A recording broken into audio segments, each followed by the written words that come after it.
March 9, 1945. The air raid sirens in Tokyo begin wailing at 10:30 p.m. Citizens have heard these sirens hundreds of times before.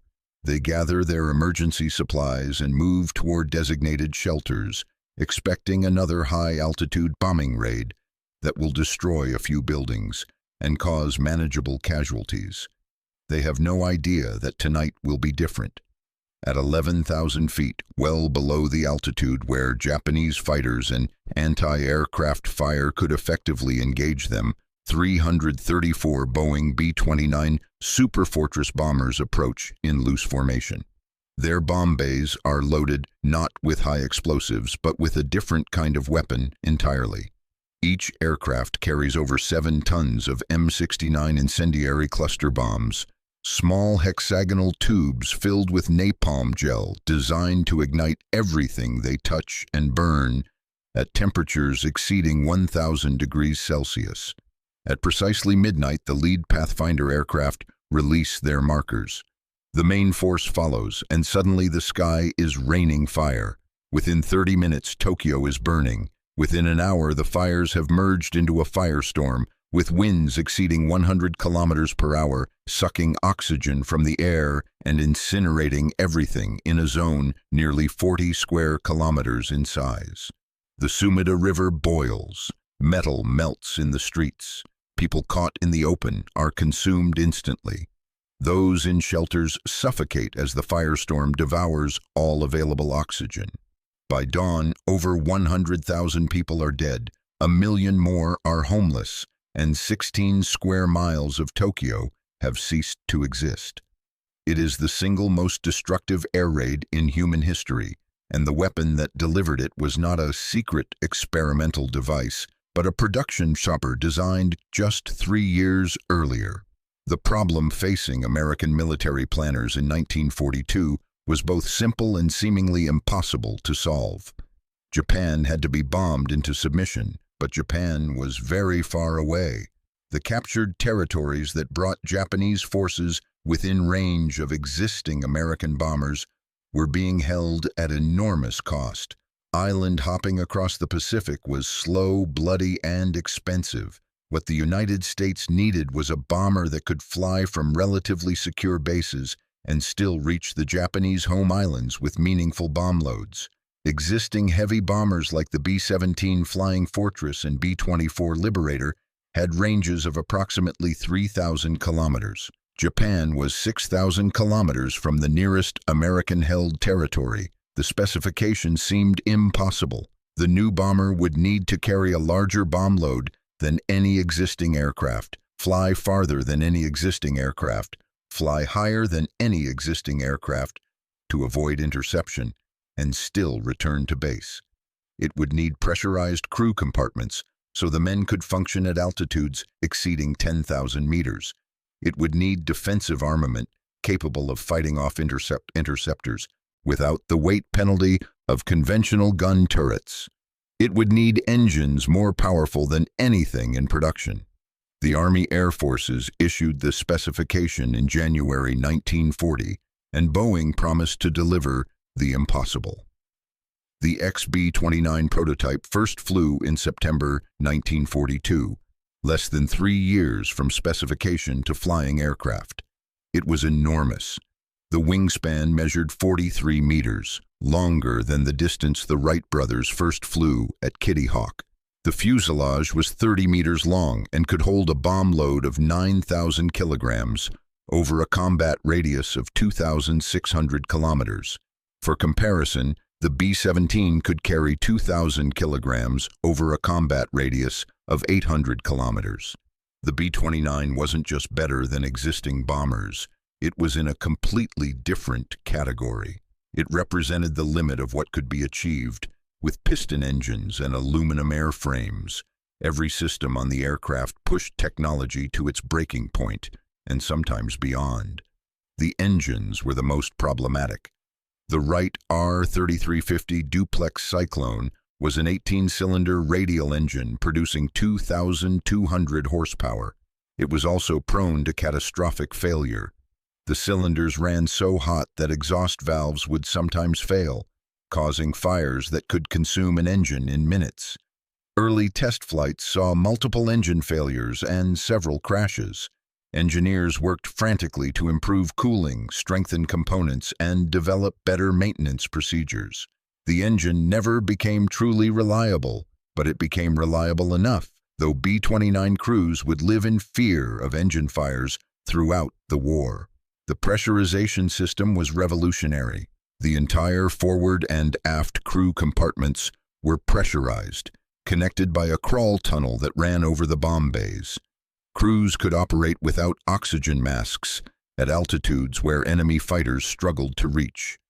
The pressurization differential was maintained by engine-driven compressors, but this meant that battle damage could lead to explosive decompression. Crews trained to recognize the signs and react instantly. The defensive armament was equally innovative.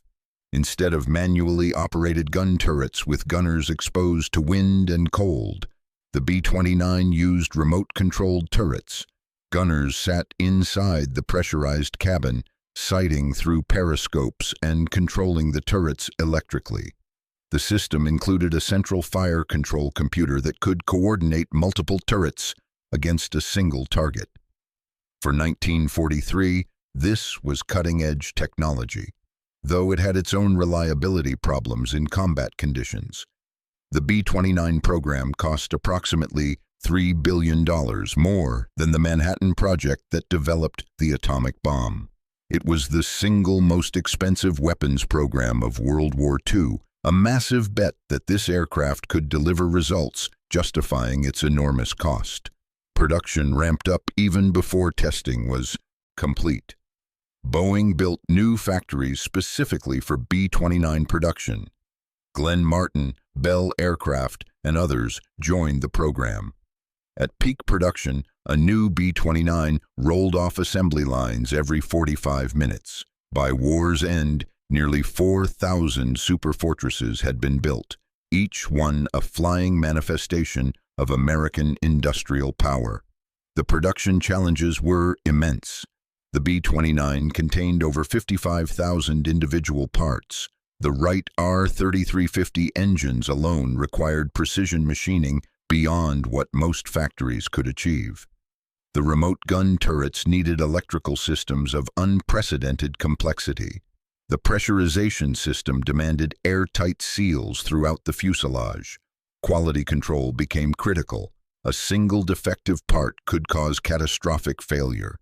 Every aircraft underwent extensive testing before acceptance.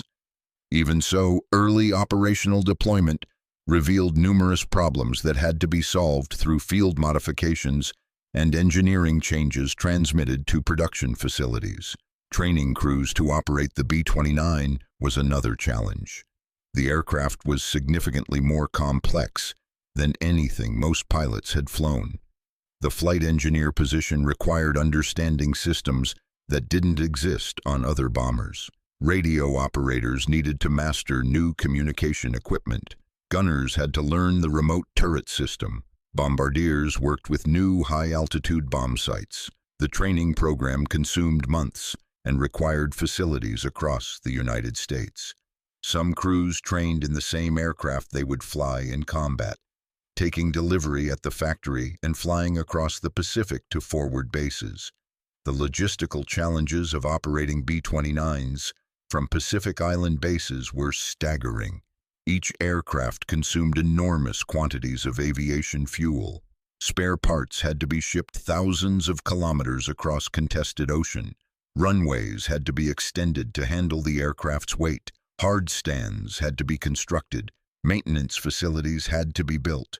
Supply chains had to stretch across the Pacific. Everything required for B-29 operations had to be multiplied by hundreds of aircraft. The island of Tinian became the busiest airfield in the world, with B-29s taking off and landing around the clock. The first B-29 combat missions launched from bases in China and India in June 1944. The targets were steel production facilities in Japan. Results were mixed. Navigation over the vast distances proved difficult. Weather frequently obscured targets. Japanese fighters, though unable to reach the B-29s at maximum altitude, could intercept them during bombing runs when aircraft had to slow and level off. The raids caused some damage, but nothing approaching the devastating effects planners had hoped for. The real B-29 campaign began in November 1944, after the capture of the Mariana Islands provided bases within range of Japan.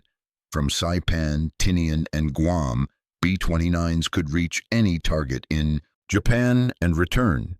The first raids followed doctrine developed in the European theater: high-altitude precision bombing of industrial targets in daylight. Results remained disappointing. Japan's weather made visual bombing difficult. Targets were often obscured by clouds. The jet stream at high altitude, a meteorological phenomenon not well understood at the time, could blow aircraft far off course and reduce bombing accuracy to near zero. Something had to change. The change came in March 1945 when General Curtis LeMay took command of the strategic bombing campaign. LeMay had commanded bomber forces in Europe and understood what worked and what didn't. He looked at the results of high-altitude precision bombing and made a radical decision. The B-29s would attack at night, flying at altitudes between 5,000 and 9,000 feet, well below the altitude where they had any safety advantage. They would strip out most defensive armament to carry more bombs.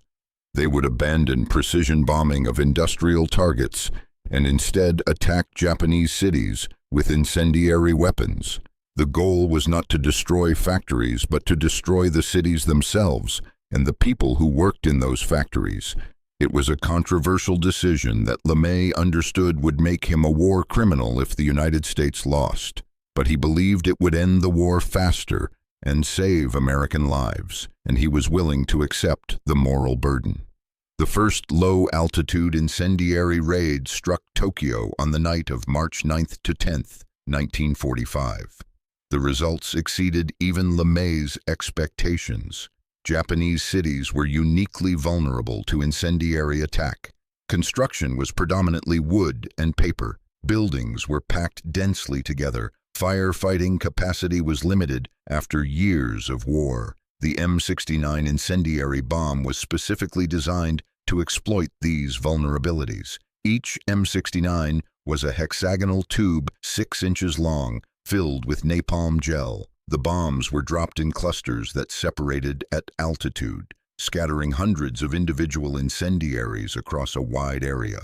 On impact, a small explosive charge would spray burning napalm in all directions. The gel stuck to everything and burned intensely, igniting wood, paper, fabric, and even metal. Water made it burn hotter. The only way to extinguish napalm was to smother it, which was impossible when thousands of fires ignited simultaneously across several square miles.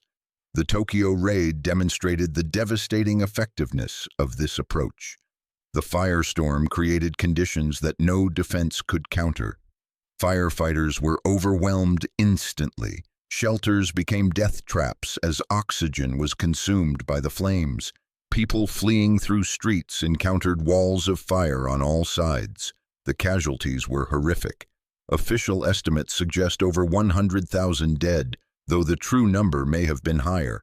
It was more destructive than either atomic bomb would be 5 months later. LeMay immediately ordered similar raids against other Japanese cities.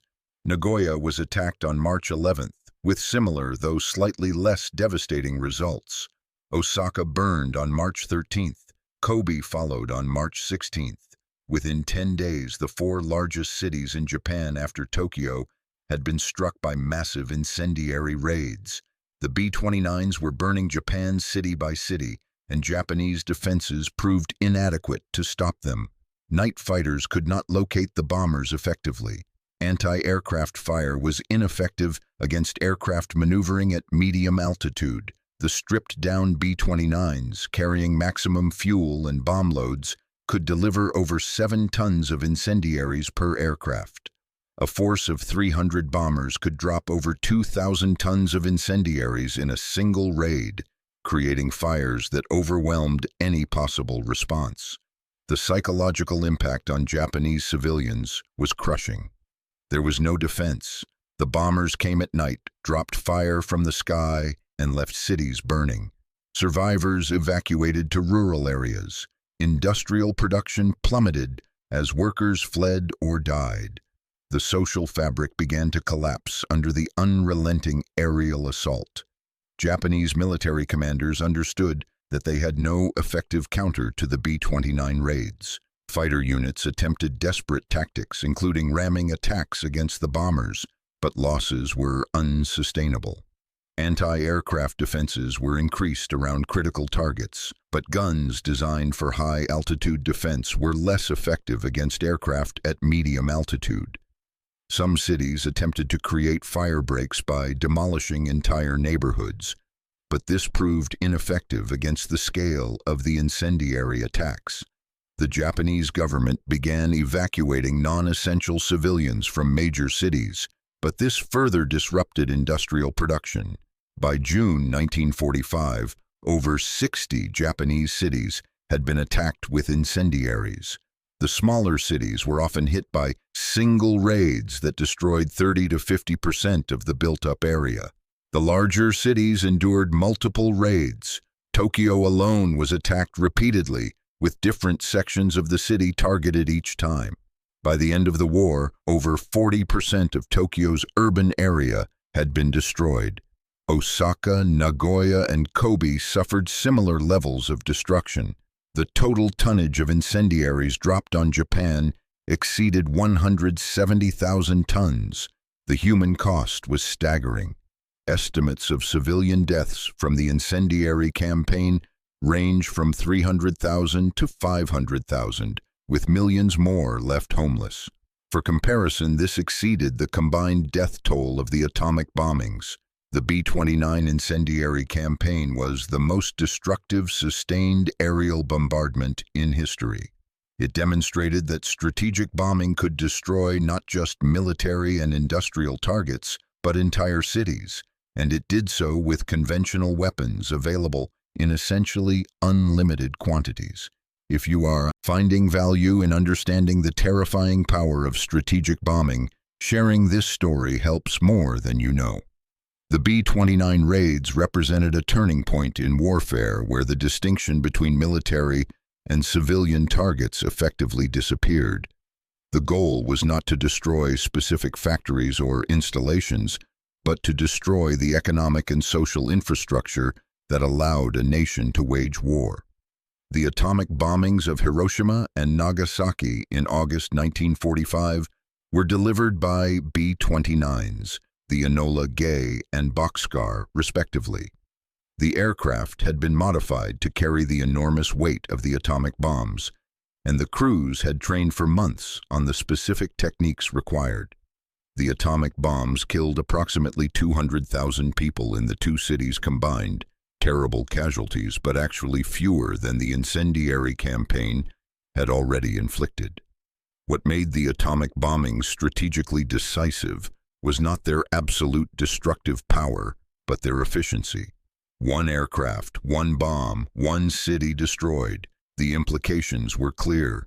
Japan could be destroyed city by city with atomic weapons, and there was no defense and no hope of outlasting American resolve. The B-29 had become the delivery system for the ultimate weapon, and Japan surrendered 6 days after Nagasaki.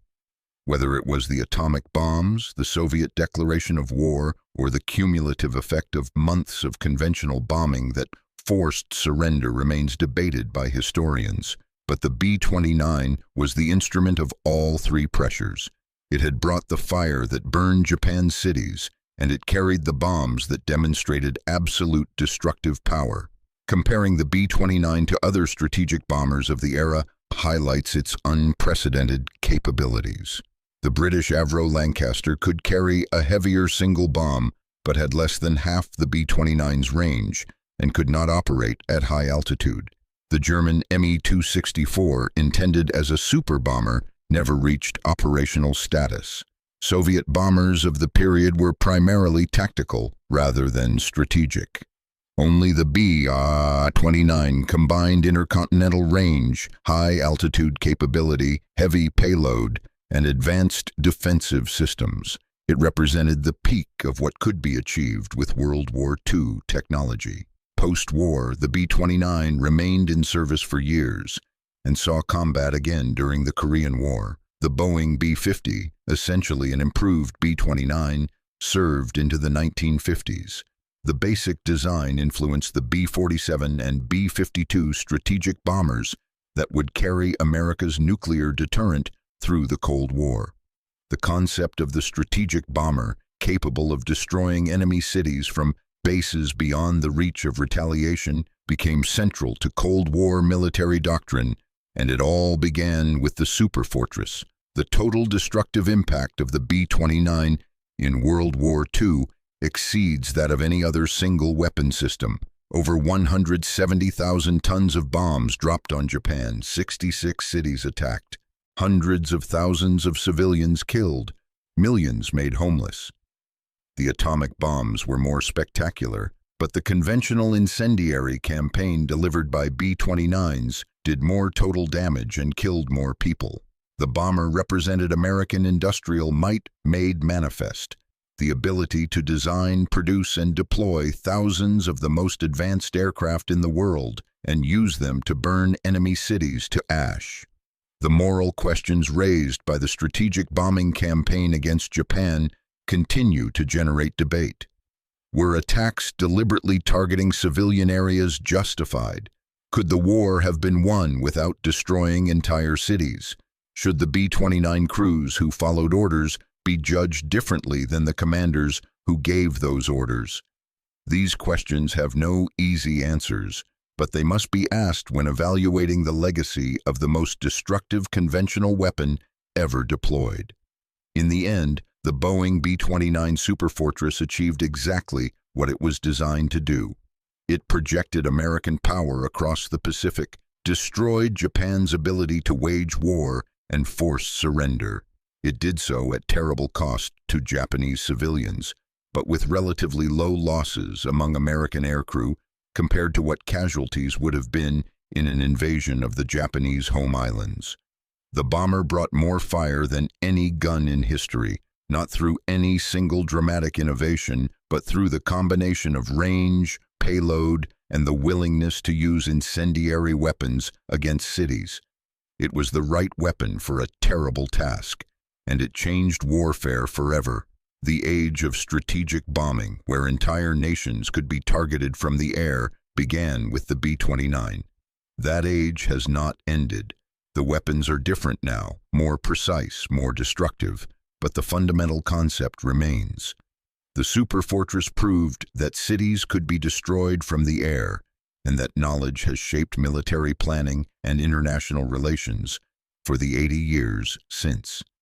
The bomber that brought fire to Japan wrote the rules for total war in the modern age.